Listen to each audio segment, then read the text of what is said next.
Welcome to Best Decision Ever, where we believe life comes down to very few moments and decisions. So here we are dedicated to highlighting the very people that have had the courage to overcome fear and make that decision to start their business, begin writing that blog, or just stand up for what they believe in. But on this show, we know that success is only one part of the story. So we dive into some of the challenges that our guests have had to endure in order to get to their current point of success, in hopes that we can all learn from their mindsets, habits, and routines, enabling us to live our own version of an inspired life. For those of you who are new, my name is John, and I'm your host. I think of myself as a performance enthusiast. I love learning from people who are at the top of their game so I can apply those lessons to my own life. And today, we have a very special guest. Her journey of taking bold action started in high school, where she wanted to break into the D1 program of her choice as a volleyball player and sent personalized videos to coaches so that she could stand out.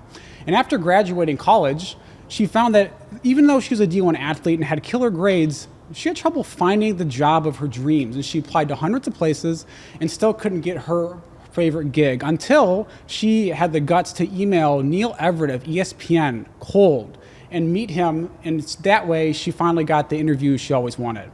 After spending a year at the job of her dreams, she found that the hiring system was unfair, which inspired her to write her book, Bold, Get Noticed, Get Hired, which is essentially the job seeker's manual to getting their dream job. She's gone on to work at companies like Twitter, has led a sales organization, a fast-growing startup, is now a client partner at one of the world's most well-known software companies, and is the CEO of Going Places. Without further ado, Melanie Feldman. Thank you for coming on the show. Thanks, John. Wow, that was quite the intro. Thank you so much. Of course. I'd love to start off with, what problem does Going Places solve, and why is it so important? It's a great question. So Going Places solves, I like to think, the networking gap. So like, I take a step back here. I've experienced not being able to get a job, and now I've worked at some of the top tech companies, and now I understand like both how hiring works from a company perspective and how we're taught to learn how to get a job, right? So with Going Places, I've kind of paired the two, and it solves just letting your resume getting lost in a black hole. So Going Places helps you land a job without ever applying online. It's all through networking. And how important is networking to being able to land the job that you want? I think there's this misconception that if you get good grades and you do extracurriculars and you apply to places, all of a sudden you're going to go get this job, right? And it's obviously not the case. Yeah. So I mean, let's look at it from a company perspective. So exactly what you're saying, right? Like, you go to high school, you go to college, you're always led to believe, like, do good work, like get good grades, like make your resume perfect, have an internship, send it out into this world, and you have a fighting chance. And like you just said, that's not the case. It's not. And the reason is because when companies hire, the first thing that happens is, there's an open role, and a hiring manager's like, we need to fill this ASAP, right? So they email out all the employees. They're not posting it online. They're emailing out all the employees, and they're saying, does anyone know someone that would be a good fit for this role? And employees are like looking through their LinkedIn, looking at their, all their friends, and it's like they're trying to find people that would be a good fit.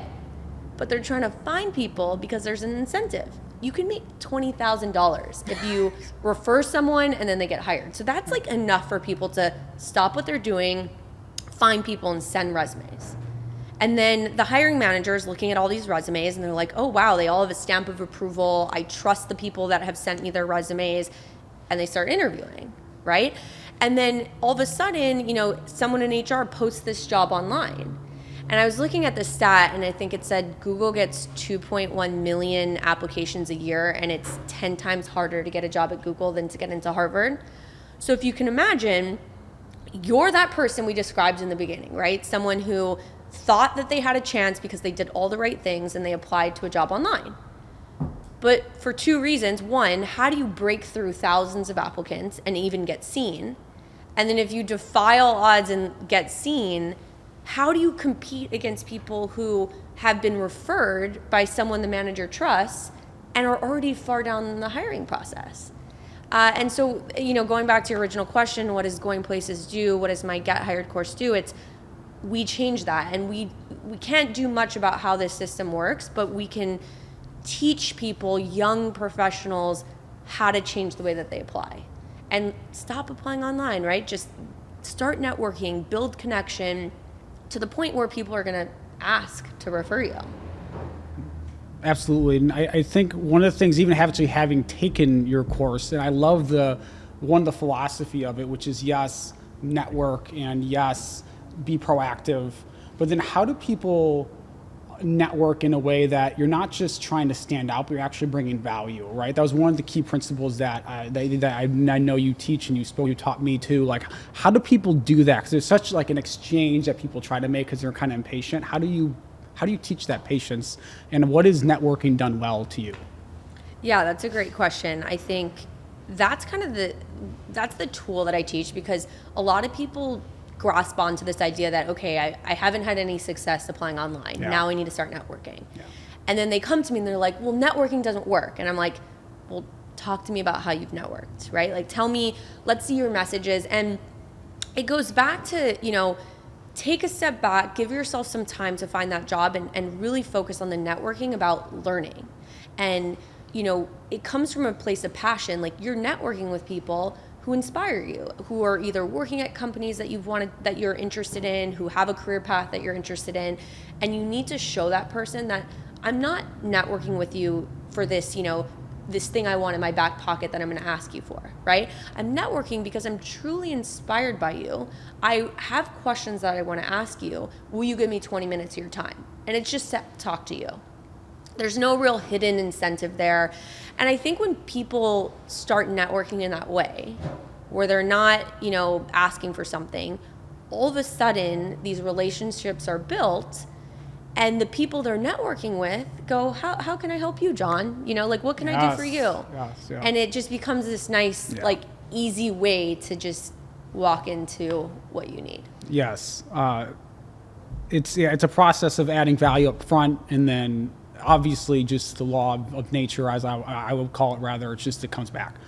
My question to you is, what do you say to the person that is afraid to make the cold email? And I even experienced this with someone very close to me that wanted to move industries, and she'd already graduated. She was successful in her own industry. She wanted to move, and she was able to do it. She was afraid to cold email people and to get out there and meet people. What do you say to people that are afraid of making that cold email and getting on the phone and talking to someone?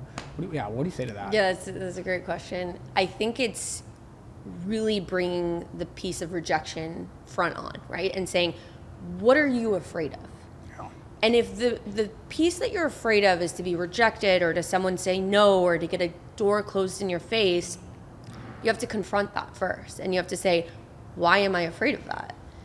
Is it because it hurts my own personal pride? Is it because, it makes me feel bad? And at the end of the day, I tell people, if they're going to take my program, that's the first thing that you have to be okay with. You have to say, hey, and I use this quote, it's like, you can ask 100 people out on a date. I love this. I love this. Ask 100 people out on a date. If you get 99 no's, you have a date. Walk in, you have a date. Why? Who cares about the no's, right? But it's something, going back to the book that I wrote, I interviewed 20 people in all industries. And I was like, writing my book, all I wanted to figure out was, how did successful people break in? I don't care what industry they're in. I don't care, if it's anything to do with me. I just want to know, what are the techniques? And they were all sort of techniques, right? Some woman was building Legos and sending them. Another person had a kiosk desk on Wall Street. I could see you doing that, by the way. Yeah, that's definitely a John thing. Yeah. But the common theme was that they all weren't scared of rejection. Yeah. And they all said, I don't care what people think of me. Yeah. I'm just going to go out there and I'm going to do this. And to bring it all together, all of them are successful, and no one ever looks at these people and says, oh, they must have been rejected a million times, right? No, they're like, wow, these people have accomplished all these great things. No one cares. And so I really say, it's a personal thing, and you have to address that. And how do you define rejection? Because I think this is where people get, I don't want to say screwed up psychologically, but let's just call it that. What we're conditioned to believe is, if you're rejected, you're wrong, you're not worthy, or maybe that's just my experience, but rejection is just a bad thing you should avoid. We're given A+ and stuff like that. And if you don't, how do you define rejection for yourself, and how do you see it in a greater context of the process that people probably need to be adopting in order to be successful? Yeah, I think it's understanding the rejection first of all, right? It's one, and going back to landing a job, probably 90% of rejection is your resume not even being seen. So it's uncovering, why was I rejected? Was I rejected because I'm not qualified, or was I rejected because no one saw me? Yeah. And so I think it's first, and a lot of times when you actually dig in, you'll realize you weren't really rejected. But when it actually comes to rejection, let's say you're, interviewing and you don't get the role, I think, I always say like rejection is redirection, and you have to just trust in the process and keep moving forward and believe that, hey, this is going to work out. I'm putting in the time, and anytime I'm rejected, it sucks and it's painful, and I oh God, it's a horrible feeling. But I really try in the moment to get as much feedback as possible, because I think it's good to always learn, right? Like, you didn't get a job, why? Was there, something that I was working with this one client, and he didn't get this job at Google, and I was like, ask why, and they were like, okay, well, I hate to say it, but like, your email photo is you with two girls, like it looks like you're at a party. And he didn't even know that was like his photo. It was like, who looks at your email photo? And so it's just a point of like, sometimes you just need to ask and get feedback, and be okay not feeling great in the moment about the feedback, to learn. And then you look back on your life, and for me, it's like so many different things I've been rejected for, and I think I probably wouldn't even be sitting here with you today if like those things would have worked out for me, right? So I'm thankful, and I'm like, oh geez, wow, like I wouldn't be here. But if you can do that in the moment and say, this is redirection, I just need to keep pushing through, get feedback, and move forward, like I think that's your best setup for success. Absolutely. Yeah, it's really redefining the rejection and seeing it as part of the process. I'm curious, what was it like for you coming out of college? I'm sure that, I don't know what your GPA was, I'm sure it was killer, I'm sure you had everything. Like, what was it like applying and not getting jobs and just having to keep pushing forward and like just being in that headspace, right? Like, can you just so people watching can like really resonate with your story? I loved reading it, and I want to like bring it out.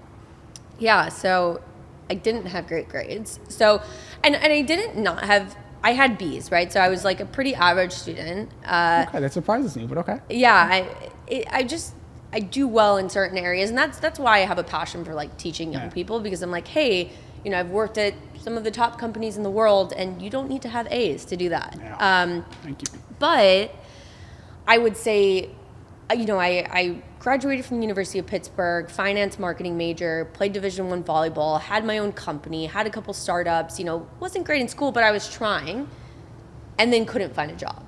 And that to me was like, month one, I'm from Hawaii, I fly back, I'm on my couch, I'm like applying for jobs.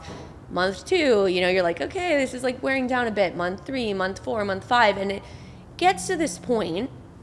I remember my mom was like, let's go to Barnes and Noble, and like, let's look for a book that maybe will inspire you or teach you how to get a job. And that's really why I wrote my book, because I was like, there's no books in here to help me. And I didn't have anything to teach me how to find a job. And it was like a really, really low point for me. I felt like, what am I doing wrong? Am I just good for an unpaid internship?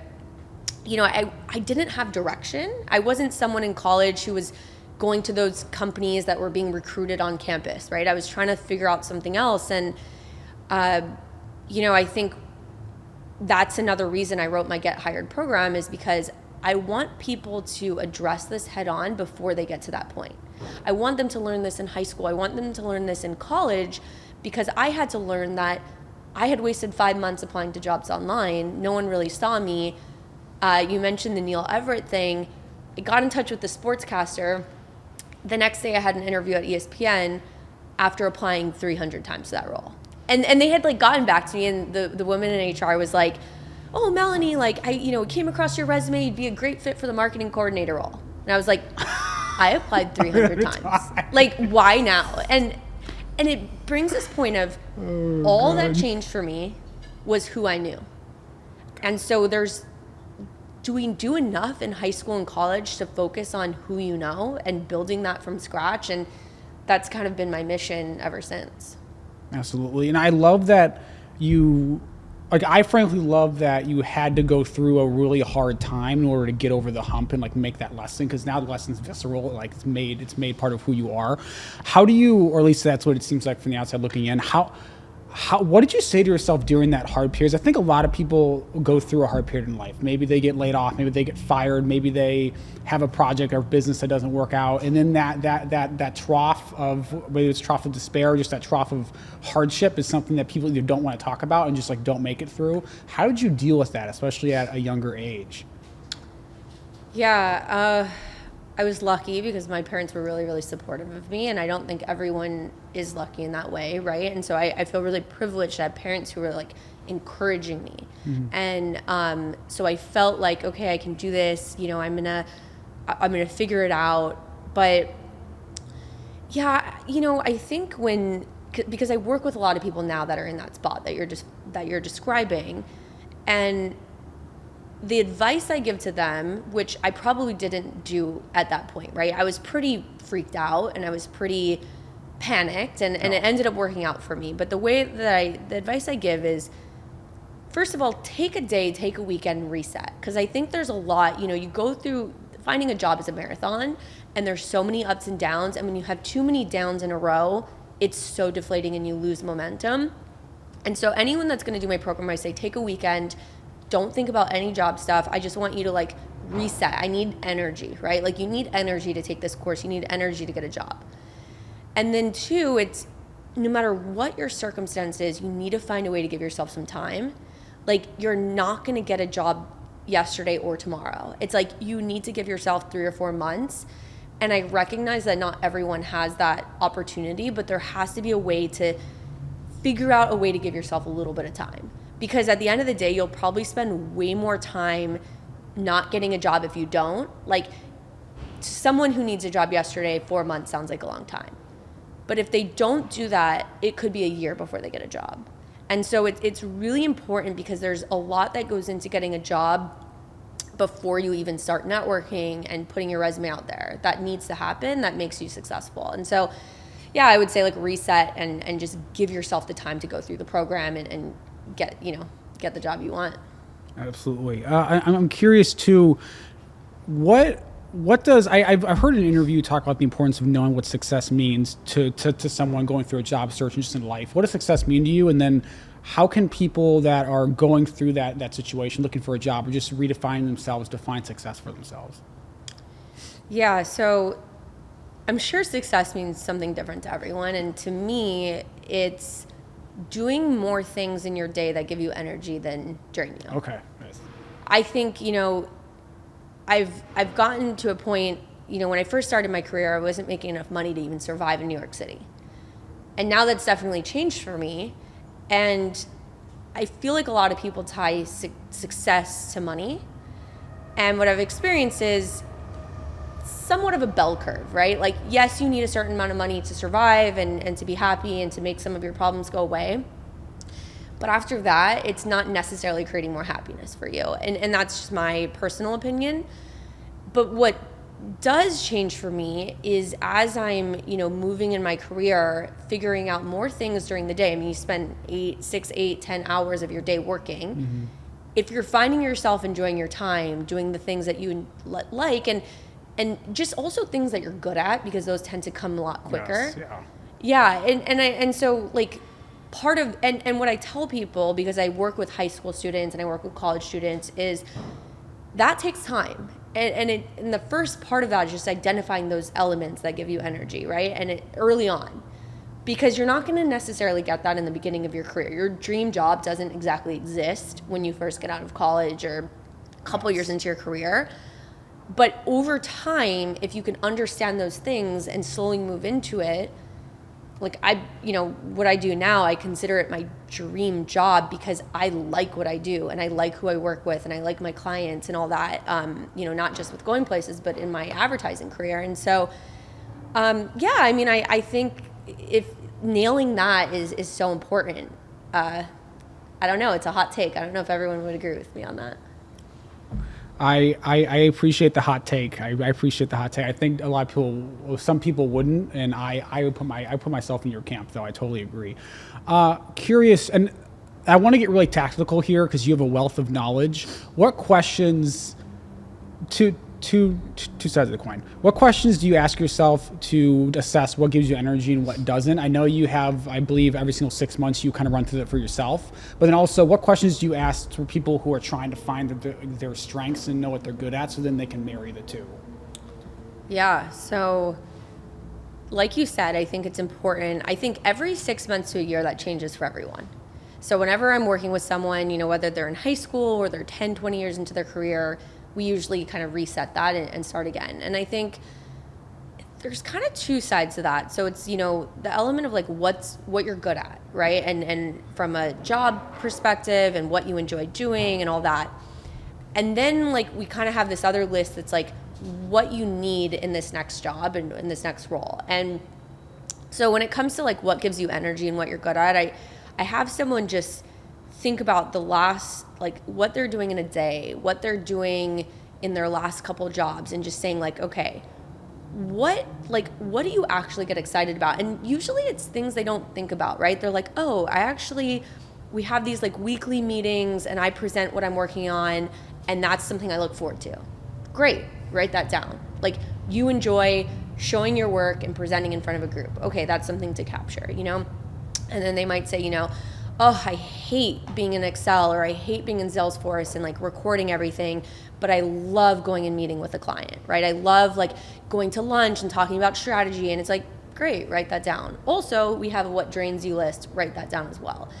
And so we just start compiling these different, different areas. Sometimes they're big, sometimes they're small, to understand like in a job, what are you actually going to enjoy and what do you hate? Because as you're networking, and we talked about networking to learn and not necessarily to get something from someone, when you're talking to people who work at companies that you're interested in, you ask questions to understand, are they doing things on their day-to-day that kind of relate back to my list, right? Like maybe you're talking to a marketing manager at a company and that's something you've been interested in working towards.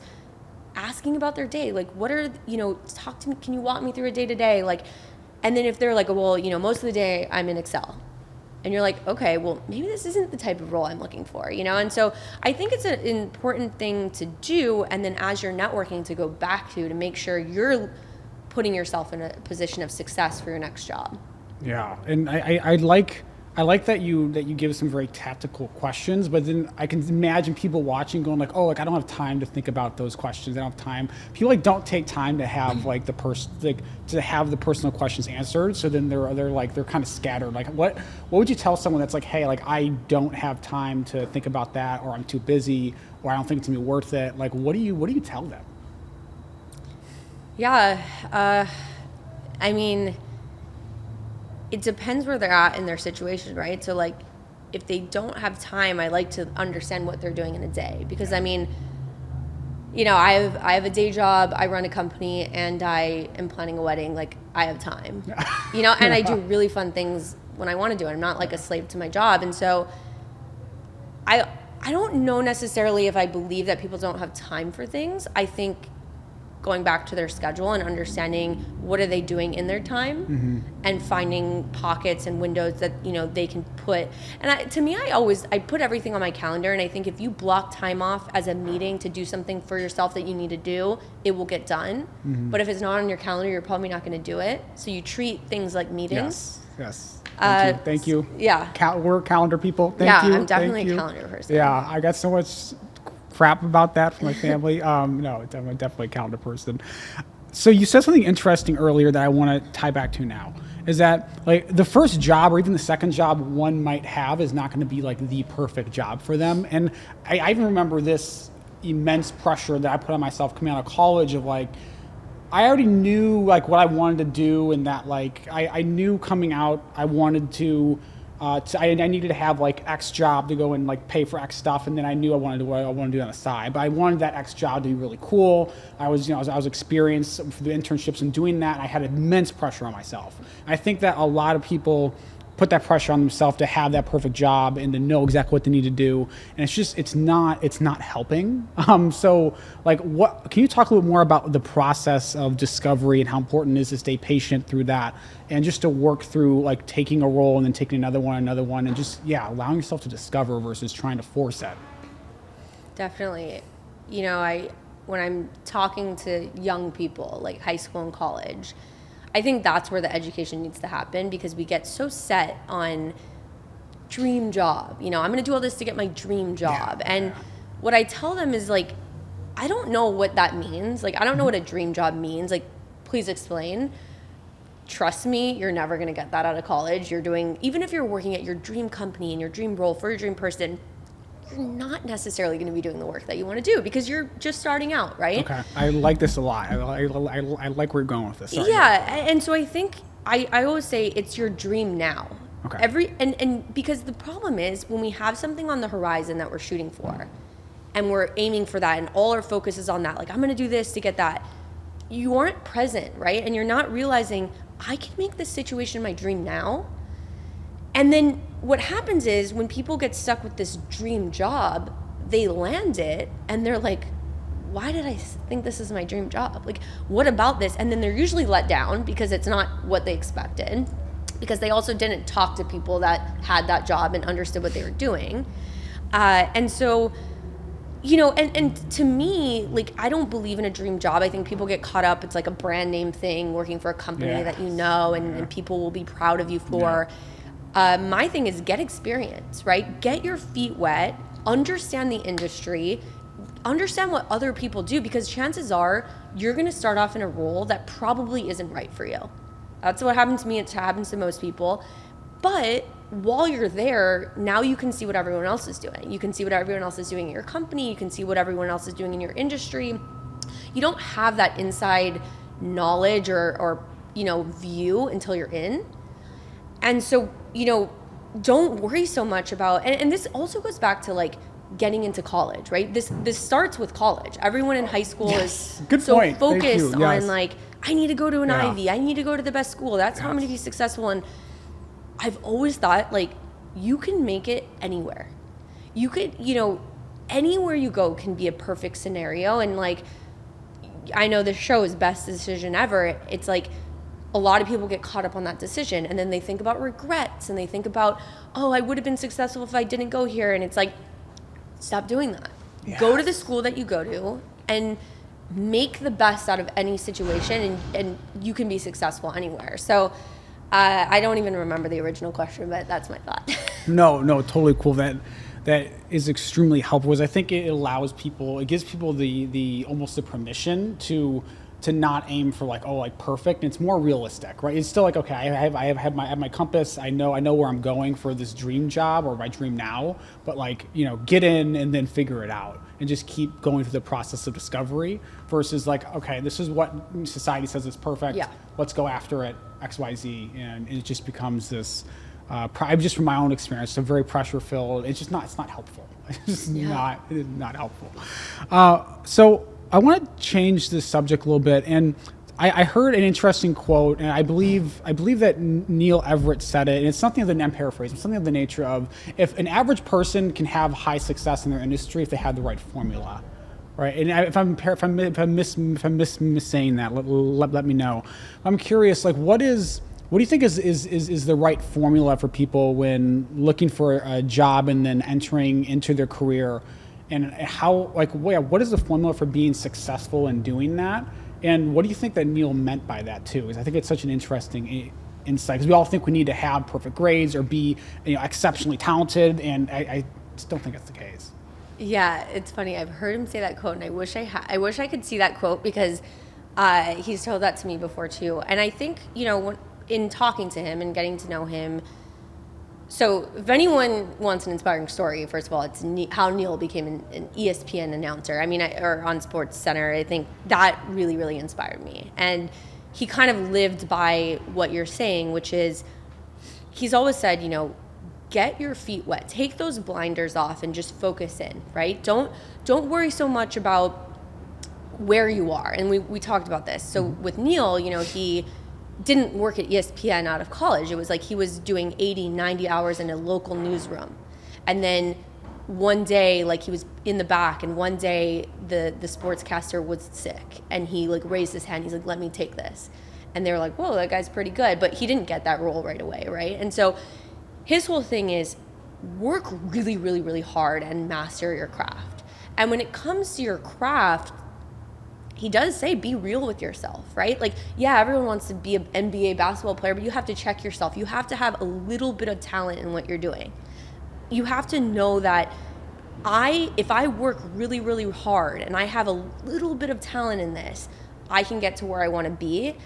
And it's consistently showing up for those opportunities. And, there's no real thing of luck. It's like if you put yourself in a position over and over again, you work really, really hard at it, luck will be created for yourself. And he says that way more eloquently than me, but it's kind of going back to what we're saying, which is like, yeah, I mean, I think like I wish I could hear him say it because he says it a lot better, but it's, going back to everything we're saying, it's like, put in the work, put in the time, and don't expect that dream thing to happen right away. And so, just be clear, do you think that luck is something that one creates through, it sounds like, as I'm interpreting what you're saying, like, have self-awareness, like, I'm not going to go and try to do what, like, Rob does with the camera. Okay, Rob is really good at that. But I'm going to be strong in my skill sets, and then, like, work really hard at those, and then through opportunity and just chance, the luck will find. Is that how you're saying it? I do. Personally, I don't believe in luck. Okay. I think when people show up enough time and they put themselves in a position for an opportunity enough time, good things happen to them. Yeah. They break in, and people a lot of times see that as luck. And it's like, do you see what this person has done behind the scenes to get into that position? Like, they're there at the right time because they've consistently been showing up at the right time. Yes. I mean, I don't know what you would consider someone winning the lottery. Maybe that's luck, but yeah. I don't know. I think when it comes to careers and when it comes to being successful, that doesn't just happen. And if you actually talk to people that have been that are successful, and you uncover what they've done to get there, a lot of times it's pretty windy road up into that point. Very true. Curious, what do you say to someone that, well let me ask a question first. How much of someone's like dream job now is just mindset within the role, right? Because I think a lot of times people can be within a role and or within their current job, and like really you can kind of change a couple things like externally, but also within your mindset, and you can kind of create it right there and then versus trying to go out and get something else. So like, how much is creating your dream now within your current job just a mindset game more than it is like, oh, I need to go out externally and go find something? Yeah, that's a good question. I really think, so that mentality, right? Like where your dream now, which is your mindset, and you're going to master your craft where you are, even if it's not your perfect situation, but you're going to work hard and you're going to do good work. The reason I think that actually creates that lasting dream job, like where 10 years later, you're kind of doing a lot of great things that you love, is because when you go back to how hiring works, and it's all based on referrals, when people around you see that you're good at your job and that you do good work and you work hard and you're focused, all these people start going to different companies, right? And then those companies are hiring for roles. And then when they think about you, who's like, oh, that person was, maybe that wasn't exactly what they wanted to do, but they were dialed in and they had great work. These opportunities start presenting themselves where you're asked to join a different company or a new role. And it's like, if you were to be in that role that wasn't perfect for you or you didn't love, and you were like ho-hum, or you're like, oh, I don't want to do this, I'm going to just be really average, those other things wouldn't come, create for itself, like they wouldn't present itself. And so I just think like when we go back to how the hiring process works, that's why these opportunities present itself for people that do good work. I like that. And this is something that I've been so impressed by you. And I know we only just physically met in part. You've coached me and like we talked a bunch like throughout the years, but like I've only physically met now. But like I was even telling them, I'm like, I'll be honest, Melanie, she brings it, and like I already knew that. I didn't have to meet you physically. Like you have like this aura about you that is like, I do good work, like I do quality stuff. Like if Melody's on your team, you're gonna win. Like where did you get that? Like where did that come from, and how important is that? Because I just think that like a lot of people just kind of show. I'm maybe like judge, like I think sometimes people show up to work and like, okay, this is another day, so just another Tuesday, right? And they don't bring it. Like where does that come from for you, and how important is that? Yeah, I don't know where that comes from. I think growing up in like I said, I got B's in college. I got C's in high school, and I think where it started for me was my mom. I would come home with a C, and I would be really deflated, and my mom would be like, "You're going to be successful. Like, stop looking at the grades." And that's kind of rare for a parent, right? That to is be like rare, yeah. saying those things. And so it always felt like, okay, I'm gonna discover what I'm gonna love to do, and I'm gonna do it really, really well.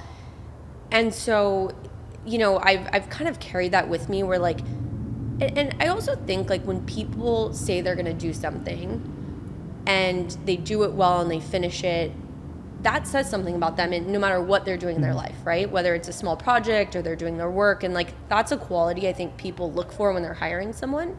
Is like, oh, you're saying you're gonna complete this, you're gonna complete it, and you're gonna do it well. So I've always like carried that. That's something that I feel like is a strength for me, where I'm like, if I say I'm gonna do it, I'm gonna just execute at my best ability, and if I don't think I can do that, I'm not gonna do it. But yeah, generally speaking, I'm a pretty energetic person, and I don't really love doing things unless it's gonna like, I'm gonna get super excited about it, and I don't do it well if I don't have the energy attached to it. Absolutely, and I'm telling you, like people can feel that, and I know you know that, but like you can feel it. So I'm curious, what has been your best decision ever in this journey of yours? You've done so many different things. What has been your best decision ever, and why? Yeah. Am I allowed to give like one or two? You can do whatever this is your interview. Okay. Yeah. Thinking about decisions, so everyone makes decisions in a different way, right? For me, I use my gut, and that's like my first indication. I'm like, what is my gut telling me? It might not even seem normal, but if this is, I get a feeling. And then there's sometimes when I get a feeling, but then I'm not sure. And that's when that's what excites me about the decisions I've made. And when I look back, I'm like, what were those decisions that I wasn't fully sure of that I still made, and I went with it? And like looking back on my life, there's probably 3 or 4. One of them was transferring. I went to Creighton University, and I transferred to the University of Pittsburgh.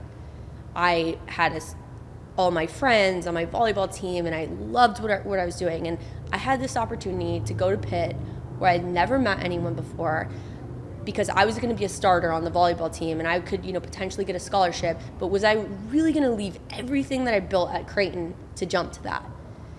And I didn't know. My gut was like, I don't know, Mel. You have your best friends here. You love the volleyball team. And I just said, I need to do this. I'm going to do it. And I'm just so proud of myself looking back, saying like, you did that. Like, you jumped to that. And that was like a monumental decision for me early in my life, because it wasn't comfortable. I went into this situation where everyone knew each other. I had to fight for a starting role. And going back to decisions, the one thing I always hold myself to is I never look back, and I never have a regret. I don't care what it is. It could be anything. I have 0 regrets. I move forward, and I don't think about what would have happened. So that was one. I think 2 was in my advertising career. I was at Twitter, and I had the best job. I had the best I was working for the best company. It was the best culture. I had the best manager, the best coworkers. And I had this opportunity to go to a startup with 20 people to lead their brand sales, and I couldn't figure out if that was the right thing. No. And it didn't feel right to me to say, how could you leave this cush job that you love and go somewhere where like you could not have a job in 6 months? Like, you could fail. You could, what is this startup? Are they even going to be successful? I don't know. But I did it, and I wouldn't be in my career where I'm at now if I didn't do that. Because what I learned and what I was forced to learn being at such a small company and like push myself created more opportunities for me in the future. And like, both of those decisions weren't comfortable. Like I wasn't making the easy decision, and that's what I'm like proud of myself for. And then the last thing I'll say is I started my company Going Places with a best friend. And my best decision ever was starting it and then buying it from her. And that was a really, really rough go, because I wouldn't be here without her, and I wouldn't be here with her. And it's tough to say that, because, and I was in this position where I was forced to decide whether I would buy or sell the business. And it was for a sum of money that was 10x what we had ever made in our company. So that's a tough one, right? You're like, okay, we did this together for a year. I could sell this right now and I could be great. And it could be a nice sum of money. It'd pay for my whole wedding. It would, do this whole thing. Or I could believe in myself and say, I need to buy this business and I'm going to make that money. And I need to light a fire under me, and I need to find a way to do this. And my fiance will say that it was a pain in his ass figuring this out, because I was stressed out. It took me months to figure this out, and I just wasn't in a great place. Also, it was a friendship on the line that was completely ruined from this whole thing, which is so sad. And I bought the business, and I bought it believing in myself. And I remember trying to find a podcast or something to listen to tell me that I should buy this business. And in my gut, I knew it was the right thing, but like, it's really risky and financially risky to buy something that hasn't looked good in the future, like hasn't shown to create that financial success yet. And something lit in me, and I was, in 2 months, I made all that money back. After I hadn't made that much money in a year and a half working with her on that business, and in 2 months I made it all back. And so I think it was like, that was my most recent best decision. And I think it was a lesson that, like, if sometimes you just have to believe in yourself, and you have to say, like, I'm going to do this, and it doesn't matter what it looks like. And I asked so many people, and so many people were like, sell the business. Why wouldn't you sell it? That's like, Mel, that's a win, and no, I can't do that. I love that. It seems like the theme is, the recurring theme for you is stepping outside of your comfort zone, especially when making decisions. I absolutely love that. I have a couple questions. Well, first is what do you think caused what do you think caused you to make all the money back in 2 months when you hadn't made all that in the previous 12? Like, what happened there? Because there are those weird stories of people like have their back against the wall and somehow just dig it out. Like, what happened there? Yeah, I think, maybe it goes back to, first of all, I've learned a lot through this process of starting a company with a friend, where you're at in the beginning, what that means in the future. And, that's like a completely separate conversation. But I think there's elements of that sometimes can hold you back in what you want to do, right? Because there's two people thinking about things in different ways and directions for the company. And once it was mine, once I was like, this is my thing and I'm going to run with the direction I want, I don't want to say I got lucky, because we don't say that, but I put myself in a lot of positions, and I broke in a way that was really, really exciting, and I had an opportunity that I hadn't seen in, all of the time that I had worked with my partner. That is so awesome. And that's just like, it's almost like the universe unfold. I'm kind of in between you. Like, you don't really create your luck, but you kind of do. But like, it's almost like everything's kind of lined up, and it happened because you were willing to make it happen. I absolutely love that. Okay, couple routine questions before we ask the final question. What 3 habits are most responsible for your current level of success and really consistency in that success?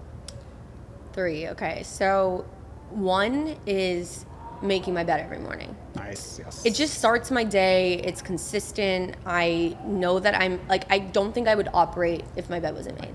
I also work out of my room. So it's my Zoom background. So, that's one part of it. But that's one thing. I'm super organized. So every single day I have a checklist in front of me of what I'm accomplishing that day. And they're not always really big things. They're like sometimes really, really small things. And I attach that list to my calendar. So I try to find time in my calendar to, parse out when I'm going to do these things in like 15, 20-minute increments. So I think the organization is really important, especially if you have a lot of things that you're balancing. I would say 3 is, I try to just be really optimistic and get excited about things, and I always have to have something to look forward to, and I don't know if that's like a habit, but maybe it goes back to I'm never looking back behind me, right? And so it's like just trying to focus on what's ahead and get really like excited about it. Yes, I love that final one too. It's so easy to look back. Yeah, I absolutely love that. Okay, what books would you gift to people if you had to pick 1 or 2? Oh, this is a bad question for me. Are you not a reader? I'm not a reader. I'm shocked. Yeah, so like, What? maybe we don't ask about books. That's fine. We don't even have to read yeah, together. I mean, like, I just started a book club, so I like read fun books that aren't about business. Okay. But it's really hard for me. Like, it's something I've been trying to work on, which is like I need to do more reading. Okay. But like something, yeah, I'm not You know what? a good reader. That's fine. We can cover, like, that surprises me. It really does. Okay. Before we ask the final question, where can people find you? Learn more about Going Places. Yeah. Yeah. So my website is yourgoingplaces.com, and it definitely needs a revamp. But you can find me there, and there's ways to get in touch with me there. The work I'm doing right now is I have a program called Get Hired that's available. Which right? is So awesome, by the way. I've taken it. Thanks, John. And it's just for a quick second, I was a career coach for years before I created this program.